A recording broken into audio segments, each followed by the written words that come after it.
Bwana Yesu apewe sifa. Siku ya leo tutakwenda kujifunza neno la Mungu kutoka kitabu kile cha Hesabu sura ile ya 22 mstari wake wa 21 mpaka 35. Neno la Mungu linasema mahali pale kuna kisa cha viumbe vya aina tatu mahali pale. Kwanza yuko mtu mmoja anaitwa Balaki. Pili yuko mtu mmoja anaitwa Balaam. Tatu yuko mnyama aitwaye punda. Sasa tutakwenda kuzungumza kwa habari ya punda, maana katika Biblia, katika sehemu ya viumbe ambavyo vilishangaza na vinashangaza walio wengi, ni miongoni mwa mnyama punda kuzungumza na kuongea ndani ya Biblia, akiongea na wanadamu. Na tukio la kuzungumza kwake lilikuwa la kushangaza na la ajabu sana. Kabla ya kwenda kujifunza mahali pale, nitamshukuru Mungu na baada ya pale tutaendelea. Baba yangu na Mungu wangu ketie enzini, na kutukuza na kukushukuru wewe kwa neema na kibali chako kwa siku na saa, majira na nyakati haya mema ambayo umenipa na kuwapa ndugu zangu wale wengi watakaosikia habari njema za ufalme wako, ya kwamba wewe ndiye uliyewaumba na hata viumbe vingine vimeumbwa na wewe. Kama wanadamu wanavyoweza kuongea, ndivyo unavyoweza kuvifanya viumbe vingine vikaongea, vikanena na kuzungumza kwa ajili ya kufikisha ujumbe na habari njema kwa wanadamu waliozuia masikio yao na ufahamu wao kusikia habari njema kupitia vinywa vya wanadamu, kama walivyofanya kwa Balaam na Baraki kupitia punda aliyepandwa na yule mganga wa kienyeji aliyeitwa Balaam. Bwana, tusaidie na kutuwezesha kwa neema, kwa utukufu na kwa nguvu zako, mwanzo mpaka mwisho, nikiomba na kulibariki neno lako mikononi mwako, kwa jina lako Yesu nikiomba katika imani, amen. Tutakwenda kusoma neno la Mungu katika kitabu kile cha Hesabu sura ya 22 na mstari wake wa 21 mpaka 35. Hapo ndipo kuna ujumbe wetu. Balaam akaondoka asubuhi, akatandika punda wake, akaenda pamoja na wakuu wa Moabu. Hasira ya Mungu ikawaka kwa sababu alikwenda malaika wa Bwana, na malaika wa Bwana akajiweka njiani ili kumpinga. Basi alikuwa amepanda punda wake, na watumishi wake wawili walikuwa pamoja naye. Na yule punda akamwona malaika wa Bwana amesimama njiani na upanga wake mkononi mwake, amekwisha kuufuta. Punda akageuka upande ili kuiacha njia, akigairi shambani, akaingia shambani. Balaam akampiga punda ili kumrejeza njiani. Kisha malaika wa Bwana akasimama mahali penye bonde katikati ya mashamba ya mizabibu, tena penye kitalu upande huu na kitalu upande huu. Yule punda akamwona malaika wa Bwana, akajisogea, akasonga ukutani, akamseta Balaam mguu wake. Basi akampiga mara ya pili. Malaika wa Bwana akaendelea mbele, akasema mahali pembamba sana, hapakuwa na nafasi ya kugeukia mkono wa kuume wala mkono wa kushoto. Yule punda akamwona malaika wa Bwana, akajilaza chini ya Balaam. Hasira yake Balaam ikawaka, akampiga punda kwa fimbo yake. Bwana akakifunua kinywa cha yule punda, naye akamwambia Balaam, nimekutenda nini hata ukanipiga mara tatu hizi? Tarudia mstari 28, unasema Bwana akakifunua kinywa cha yule punda, naye akamwambia Balaam, nimekutenda nini hata kunipiga mara tatu hizi? Balaam akamwambia punda, kwa sababu umenizihaki, laiti ningekuwa na upanga mkononi mwangu ningekuwa sasa hivi. Yule punda akamwambia Balaam, je, mimi si punda wako, nawe umenipanda maisha yako yote hata leo? Nimezoea kukutenda haya. Akasema la. Ndipo Bwana akafungua macho ya Balaam, akamwona malaika wa Bwana amesimama njiani, ana upanga mkononi mwake, umekwisha kufutwa. Naye akainama kichwa, akaanguka kifudifudi. Malaika wa Bwana akamwambia, mbona umempiga punda wako mara tatu hizi? Tazama, nimekuja ili kukupinga kwa sababu njia yako imepotoka mbele za Mungu. Punda akaiona, akageuka upande mbele zangu mara tatu hizi. Kama usingejiepusha nami, bila shaka ningeghairi kukua wewe, nikamwacha yeye hai. Balaam akamwambia malaika wa Bwana, nimefanya dhambi, maana sikujua ya kuwa wewe umesimama njiani ili kunipinga. Basi sasa ikiwa kuchukizwa, nirudi tena. Malaika wa Bwana akamwambia Balaamu, enenda pamoja na watu hawa, lakini neno lile nitakalokwambia ndilo utakalosema. Basi Balaamu akaenda pamoja na wakuu wa Baraki.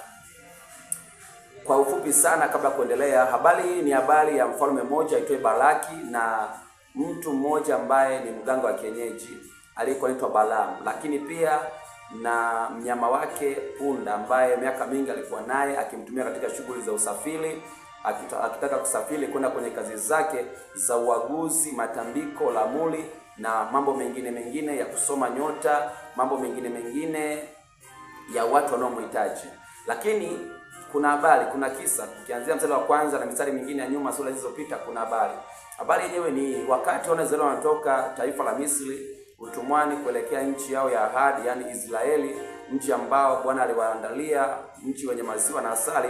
Njiani walikutana na vikwazo vingi na changamoto nyingi na vita nyingi, lakini kwa neema ya Bwana na kwa mkono wa Bwana waliweza kushinda vita vingi mpaka kufika mahali walipokuwa wamefikia. Wakati huu sasa walikuwa wanaingia katika taifa la mfalme Balaki. Mfalme Balaki alipowaona taifa la Israeli alipata hofu na mashaka, akajua ya kwamba hawa huko walikopita wameangamiza, wameua, wameteka nyara, na ndio maana wameweza kupata nafasi ya kuvuka na kupenya mpaka kufika katika ufalme wake. Kabla hawajaingia kwenye ufalme wake akapata hofu. Yeye alikuwa anaabudu miungu na kuamini miungu. Alichokiwaza moyoni mwake, akaona amtafute mganga wa kienyeji, mtu wa lamli na matambiko, ili aje amsaidie kwa ajili ya kuwalaani hao watu wa Mungu. Sasa huyu bwana alizuiliwa na Mungu ya kwamba asiende, lakini yeye ailazimisha kwenda. Sasa ilipofika amekubali kwenda mara 3 hizi za safari yake, kwa sababu amelazimishwa, ameitwa na mfalme, ndipo Mungu akaamua kuja kumzuia kupitia uwepo wa malaika katika njia aliyokuwa akiendea kwenda kwa mfalme aliyemuita, ili apate msaada wa kuwazuia taifa la Israeli wanaoingia kwenye taifa lake kinyume naye, akijua kwamba wakiingia watamiliki na kumtawala. Kwa hiyo kabla hawajamiliki na kumtawala ama kuingia kwenye ufalme wake, yeye akaona awawai. Wakati anafanya mbinu ya kuwawai, hapo ndipo akamtafuta huyu bwana aitwaye Balaamu. Balaamu akazuiliwa na Mungu, lakini akalazimisha. Baada ya kulazimisha, akachukua punda wake, safari ikaanza. Safari ilipoanza, njiani punda akamwona malaika wa Bwana amesimama akiwazuia safari yao isiendelee. Mara ya kwanza, mara ya pili, mara ya tatu. Ndipo Balaamu alikuwa akimpiga yule punda, kwa nini anagoma kuendelea na safari. Ndipo punda akashindwa kuvumilia kipigo, akaamua kusema, akaamua kuongea, na Mungu akafungua kinywa, punda akasema. Sisi tutajikita katika eneo la punda kuzungumza, kwa sababu wanadamu huzungumza na malaika walio viumbe wa Mungu huzungumza. Hilo si ajabu sana kwa wanadamu, lakini la punda kuzungumza ni ajabu sana. Sasa tutajifunza somo linalosema kwa nini punda aliongea. Hii ishara inamaanisha nini, ama tunajifunza nini kupitia kitabu hiki cha Hesabu sura hii ya 22, 21 mpaka 35, habari ya Balaki, malaika, Balaamu na punda pamoja na uwepo wa taifa la Israeli. Mungu ni mwema, atusaidie kwa pamoja tuendelee mbele. Katika Biblia kuna tukio lililowashangaza wengi, ambalo ni punda kuongea kwa sauti ya mwanadamu. Wengi hujiuliza, je, Mungu anawezaje kuwafanya wanyama ama mnyama azungumze? Lakini nyuma ya muujiza huu kuna ujumbe mzito wa kiroho unaogusa mioyo yetu hadi hivi leo. Tukio hili linapatikana kitabu kile cha Hesabu 22, 21, 35 kuhusu Balaamu na punda wake wa safari aliyekuwa naye kwa matumizi yake ya kimaisha. Sijui kama unaelewa vizuri mwana wa Mungu. Sasa tutaendelea vizuri, na Mungu akutie moyo sana. Kwa nini punda aliongea wakati ule? Tunajifunza jambo la kwanza, kwa nini punda aliongea. Moja, tukio la punda kuongea linamaanisha nini au linaonesha nini? Kwanza, linaonesha kuwa Mungu ana mamlaka juu ya viumbe vyote hapa duniani. Mungu ana mamlaka juu ya viumbe vyote hapa duniani. Mungu ni muumbaji wa mbingu na nchi, fedha na dhahabu, mimea, ndege, wanyama wa mwituni, wanyama wafugwao, samaki wa baharini, wadudu warukao, wadudu watambaao, viumbe vionekanavyo na visivyoonekana, vilivyo juu ya anga na vilivyo chini ya ardhi na vilivyo juu ya uso wa ardhi, pamoja na mimi na wewe. Ama umeokoka ama hujaokoka, Mungu ndiye muumbaji wako.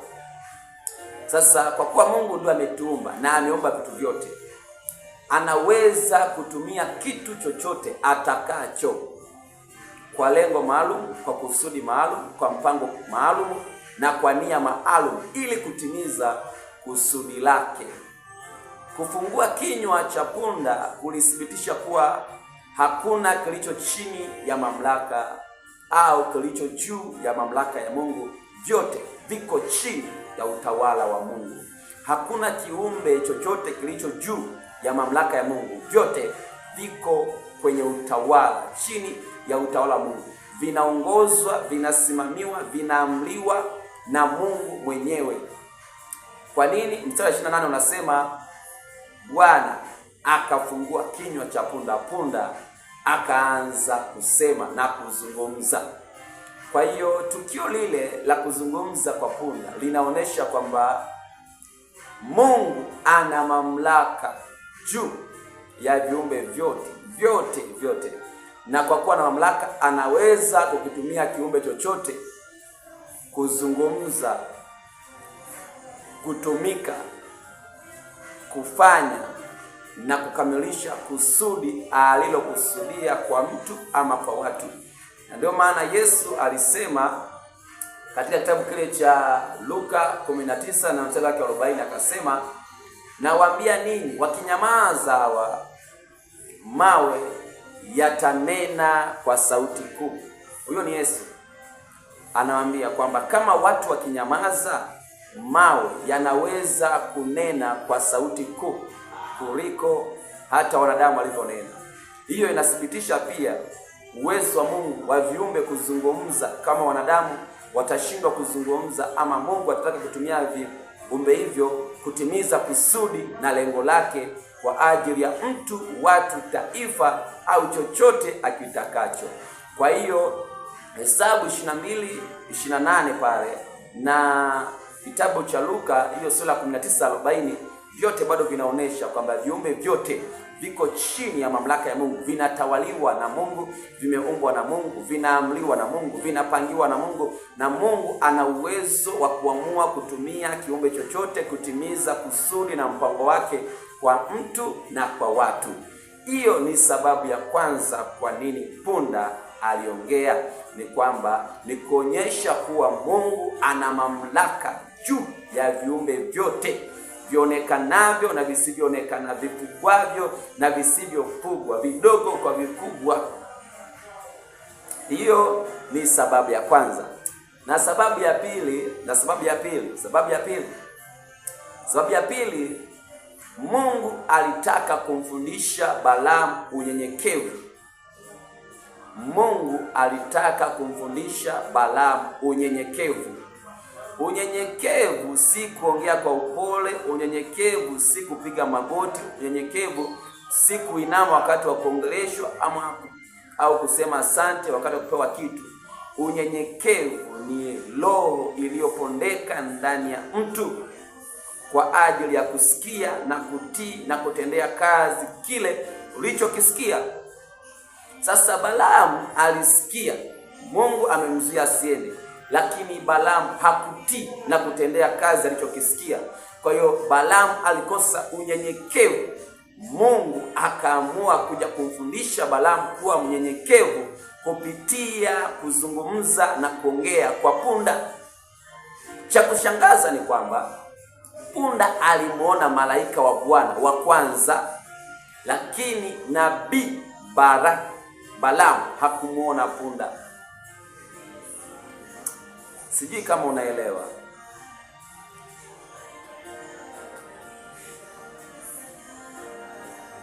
Balaamu hakumuona punda. Balaamu hakumuona malaika wa Bwana, lakini punda alimuona. Jambo hili linaonyesha kwamba cheo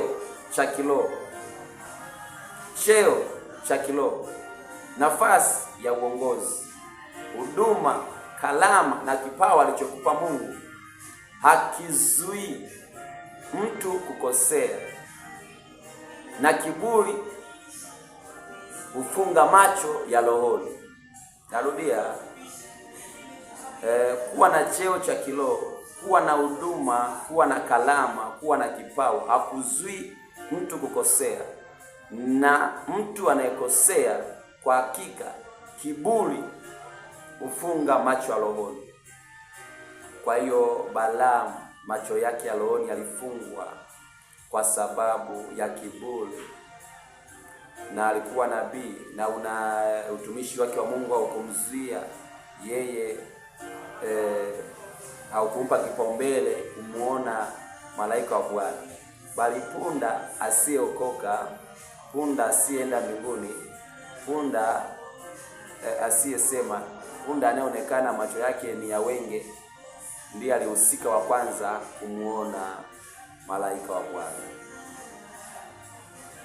Mungu anataka kumfundisha Balaamu unyenyekevu, kusikia, kutii na kutendea kazi kile ulichokisikia kilicho haki na ukamilifu mbele za Mungu. Hiyo ni sababu ya pili ambayo ilimfanya punda aongee, azungumze, ambayo sisi tunajifunza leo. Usipomsikiliza Mungu kwa sauti yake na kuitii na kuitendea kazi, kuna viumbe vingi sana Mungu atavitumia kusema nao, vingi sana, si punda peke yake. Atatumia viumbe vingi ili upate unyenyekevu, kiburi kiondoke, ujuaji uondoke, umfananie Kristo. Hiyo ni sababu ya pili. Lakini sababu ya tatu, kwa nini punda aliongea? Katika kitabu cha Hesabu 22:21-33. Kwa nini punda aliongea? Kwa nini punda aliongea? Kwa nini punda aliongea? 3. Onyo zidi ya tamaa na uasi. Onyo zidi ya tamaa na uasi. Balaamu alivutiwa na zawadi na heshima. Balaamu alitumiwa zawadi na alijua akienda kufanya kazi ile atapata heshima kwa mfalme. Huenda atapata nafasi fulani ya cheo, huenda atapata fedha, mali na vitu fulani. Lakini Mungu aliamua kutumia punda ili kumuonya Balaamu kwamba tamaa na uasi si vitu vizuri. Kwanza, ukienda kufanya nisiokuamuru kufanya, umeniasi. Pili, inayokuvuta kwenda kuyafanya haya ni tamaa. Tamaa ya mali, kiburi cha uzima, tamaa ya kupewa heshima, tamaa ya kupewa madaraka, tamaa ya kujionesha wewe ni bora kwa mfalme.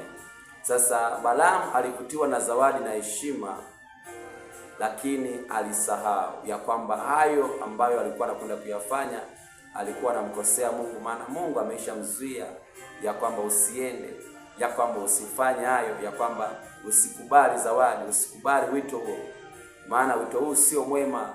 Huwezi kuwalaani watu ambao nimewabariki, wana nguvu kama za nyati, taifa teule la Mungu. Lakini Balaamu akapuuzia kwa sababu ya tamaa ya madaraka, kwa sababu ya tamaa ya cheo, kwa sababu ya tamaa ya heshima, kwa sababu ya tamaa ya zawadi aliyopewa, kwa sababu ya tamaa ya vitu. Mungu alitumia punda kama sauti ya onyo kabla ya hukumu. Mungu daima hutoa onyo kabla ya adhabu. Mungu kabla ya kumhukumu Balaamu alitumia uwezo wa kunena na kuzungumza kwa punda kutoa hukumu la onyo kabla ya kumhukumu Balaamu. Na hii ni kawaida ya Mungu. Hata leo Mungu habari zake umezisikia, anahubiriwa sana. na kwa mahubiri ambayo yanahubiriwa, semina, mikesha, nyimbo za Injili, vipeperushi, magazeti, vyombo vya habari mbalimbali, wanatangaza ya kwamba acha dhambi, acha uovu, acha ubaya, lakini hausikii. Hilo ni tangazo la onyo kabla ya hukumu, na huyo ndiye Mungu. Hawezi kukuhukumu kabla ya kukutangazia.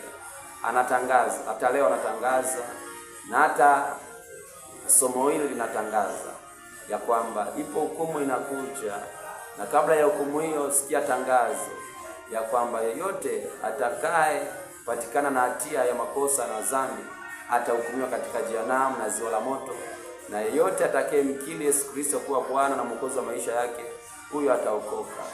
Pokea tangazo hili uokoke na uwe mzima na salama. Mungu daima hutoa onyo kabla ya adhabu, kama alivyofanya kwa Balaamu kupitia tangazo la onyo ya punda kuzungumza na kuongea, na tangazo la pili la onyo la ujumbe wa malaika kumwambia Balaamu baada ya Balaamu kumuona malaika. Na sababu ya tatu kwa nini punda aliongea. Sababu ya tatu, hii ni somo kwa Wakristo wote walioko ulimwenguni. Somo kwa Wakristo wote na wanadamu wote walioko duniani, kwamba Mungu anaweza kusema kupitia yeyote. Apangiwi nani aseme na wewe. Kuna watu wameokoka kupitia watoto, watu wameokoka kupitia vichaa, watu wameokoka kupitia ajali, kupitia viumbe vya kutisha, ndoto. Watu wameokoka kupitia semina, mikutano ya Injili, nyimbo mbalimbali. Watu wameokoka kupitia matatizo na mahitaji mbalimbali. Hivyo ni vitu ambavyo Mungu alivitumia ili kuokoa watu. Kwa hiyo Mungu hapangiwi nini cha kutumia ili huyo mtu aweze kusikia habari njema za Yesu na kuokoka. Hata yule unayemdharau ambaye ni mpagani anaweza kuwa chanzo cha wewe kuokoka ama kupata maarifa na ujumbe mpya wa Mungu. Usimdharau awaye yoyote akuambiaye jambo jema la maarifa, la adili na akili. Shetani hawezi kukwambia jambo la maarifa, la hekima, la adili na ufahamu. Siku zote shetani wazo lake ni baya, hata kama mwanzo litaonekana jema, lakini mwisho wake ni uangamivu. Lakini wazo la Mungu siku zote ni jema, mwanzo mpaka mwisho. Kwa hiyo usimdharau yoyote ambaye Mungu atamtumia kuongea na wewe. Usipuuze sauti ya Mungu kwa sababu ya chombo alichokitumia. Yote atakayetumiwa na Mungu, pokea ujumbe wake, achana naye kama matendo yake si mema, lakini ujumbe wa kweli umefika kupitia mtu huyo. Wakorintho wa kwanza sura ile ya kwanza mstari wa 17, mstari wa 27. Wakorintho wa kwanza sura ya kwanza 27, neno la Mungu linasema, Mungu amevichagua vilivyo dhaifu ili kuvishinda vilivyo na nguvu. Kwa hiyo vile ambavyo unaviona vinyonge na vidhaifu, hivyo ndivyo Mungu vitumia kwa ajili ya kuleta heshima ya ufalme wake juu ya wanadamu. Hivyo ndivyo alifanya kwa Balaamu kupitia punda. Na Mungu wa mbinguni akubariki sana mwana Mungu uliyesikia ujumbe huu. Ni heri uchague jina jema kuliko fedha nyingi na dhahabu, ambavyo hivyo ni vya muda kitambo vyapita, lakini jina la Yesu ladumu hata milele. Na kutakia neema ya Bwana na Kristo wetu Yesu. Jina lake Yesu libarikiwe na lihimidiwe sana. Mungu wa mbinguni akubariki. Usikiapo ujumbe huu, chukua hatua ya kubadilika na kumwelekea Kristo Yesu, na kuacha uovu ulio nao, na kuacha matendo mabaya ulio nayo, na kuacha maneno mabaya ulio nayo, na njia zako mbaya. Umfuate Yesu Kristo awe Bwana na Mwokozi wa maisha yako. Ninapenda kukuaga na kusema asanteni kwa mtakaosikia, na asanteni kwa yote, na Mungu wa mbinguni awabariki sana. Amen.